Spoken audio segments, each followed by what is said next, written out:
Hi friends, వర్షంలో చింతగట్టు నుంచి camp ఇంకా అవతల నుంచి యూనివర్సిటీ సెకండ్ వరకు గేట్ వరకు నడుచుకుంటూ పోతున్నా. వర్షంలో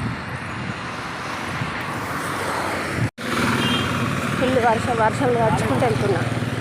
హాయ్ ఫ్రెండ్స్ మీ ఇంట్లో ఒక ఆడపిల్లకు ఒక లైఫ్ ఇచ్చిండ్రు.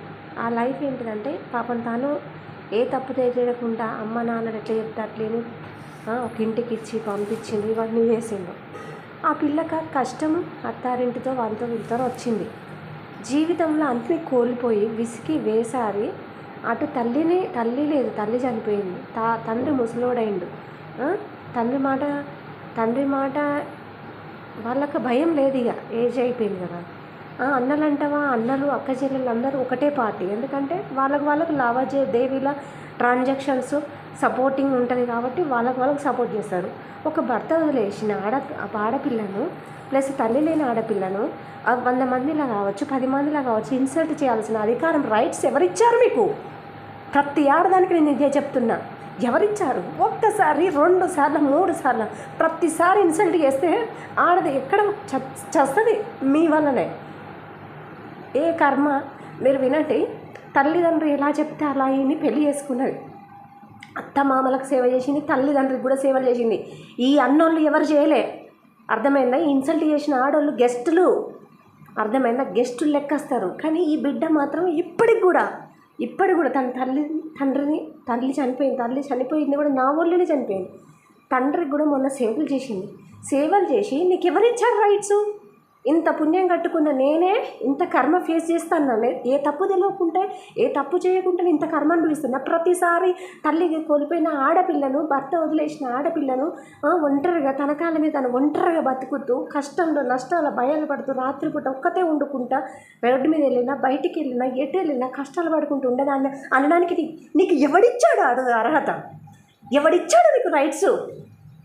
నేను ఇదే చెప్తున్నాను. ఈ వీడియో చూసిన ప్రతి ఆడదానికి బుద్ధి, జ్ఞానం, ఒక తల్లి పుట్టిన ఆడదానం అయితే, ఒక తల్లి పుట్టిన మగవాడు అయితే ఇంకోసారి రిపీట్ చేస్తే మాత్రం అస్సలు బాగుండదు.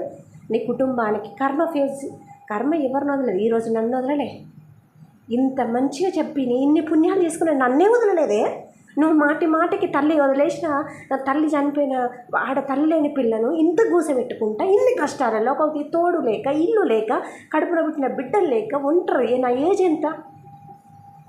ఏజ్ ఎంత? నా యవ్వన స్టేజ్. ఈ స్టేజ్లో నేను నా లైఫ్ నేను చూసుకోవచ్చు. నేను పెళ్ళి కాకముందు నా లైఫ్ నేను చూసుకోలే. పేరెంట్స్కి లోబడ్డా, దేవుడికి లోబడ్డా. ఈ రోజు కూడా నా పేరెంట్స్కి, నా దేవుడికి భయం, భక్తి కలిగి ఉన్నా. కానీ నీకు ఎవడిచ్చాడు రైట్స్? ఎవడి బలం కలిగి నువ్వు మాట్లాడుతున్నావు? ఇంకోసారి మాత్రం రిపీట్ చెప్తున్నా ప్రతి ఒక్కరు. మొన్న ఒక ఆమె కూడా మా ఇంటికి వచ్చింది, ఆటో బుక్ చేయమని చెప్పింది. నాకు రాదా ఆంటీ అన్న.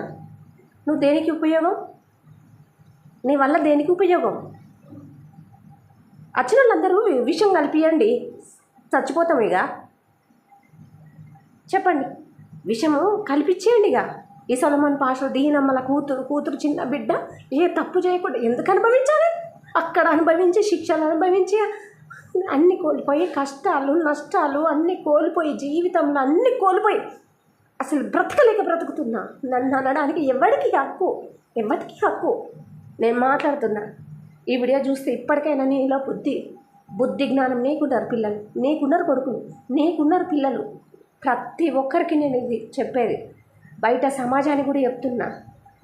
తెలుసా, వీళ్ళ వల్ల ఈరోజు నేను వర్షంలో ఎక్కడ తెలుసా, దాన్ని ఏమంటారు, చింతగట్టు క్యాంప్ అవతల నుంచి ఇక్కడ వరకు యూనివర్సిటీ సెకండ్ గేట్ వరకు వర్షంలో నా తల్లిని గుర్తు చేసుకుంటా ఏడ్చుకుంటూ వచ్చిన నేను. ఎంత కన్నీరు గార్చుకుంటూ వచ్చినా ఈ ఏడుపు దేవుడు చూస్తలేడా? నీ తల్లి చూస్తలేదా? నీ పేరెంట్స్ చూస్తలేరా? నీ కన్న పిల్లలకు దేవుడు ఎలా ఒప్పుకుంటాడు మిమ్మల్ని? మీకు రైట్స్ ఇంకోసారి లేదు. అది ఎవరైనా సరే, నేను పేరు మెన్షన్ చేస్తాను, ఇంకోసారి రిపీట్ చేస్తే అస్సలు బాగోదు. అర్థమైందా? నేను అక్కడి నుంచి వచ్చిందనేది ఒకటే కాదు, నాకు ఫీవర్ ఉంది. నా ఫీవర్ టైంలో నేను అక్కడి నుంచి నడుచుకుంటూ వచ్చిన. అర్థమైందా? నాకు ఫీవర్ ఉన్న టైంలో ఏడ్చుకుంటూ రావాల్సిన నన్ను అందరు నష్టం చేసిండ్రు. నేను అన్నీ కోల్పోయినా. నన్ను నడి రోడ్డు మీద పడేసిండ్రు. ఈ టైంలో ఎవ్వరికి అర్హత లేదు. ప్రతి ఒక్కరు సమాజానికి చెప్తున్నా, దేంట్లో పోల్చుకున్న పనికిరా నేను అంటున్నా. ఎవరి నన్ను అడిగితే నీ మాట అనకూడదు, కానీ ఎవరికండి పేరెంట్స్ ఎవరైనా స్టేజ్లో అన్నీ ఉండి లవ్లు చేసుకుంటా తిరుక్కుంటా ఎంజాయ్ చేస్తున్నారు. నా తల్లిదండ్రులు నా దైవం, నా దేవుడే నా దైవం అని బతికిన. అప్పుడు ఇప్పుడు గిరి దాటలే. ఈరోజు కూడా భర్త వదిలేసిన ఆడదానిగా కూడా ఒంటరిగా బతుకుతున్నా. ఎవరు ఇలా ఏళ్ళెత్తి చూపలా. ఎవరు నువ్వు అనడానికి ఇంకోసారి అంటే మాత్రం అస్సలు బాగోదు.